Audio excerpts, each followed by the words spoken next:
Hello, this is Elliot from Solarcrest. We specialise in very quiet MVHR systems, design and fit.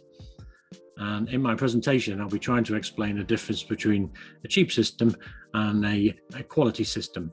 In summary, the difference is that you can't hear one of them. It lasts twice as long and uses half as much electricity. I'll also be trying to explain that it's not usually the installer's fault, it's more the designer and the specifier of the materials. The installer generally just puts in what he's told, where he's told to put it. And usually it's the ducting that's responsible for the noise more so than the machine, although you can certainly get very quiet machines. So if you want to avoid what they call the dripping tap syndrome in the trade, i.e. it's not noisy, but it'll drive you mad after you've been listening to it for the last 12 months, then give us a shout. We'll give you a system that you can't hear rather than one that you can't stand. Look forward to hearing from you.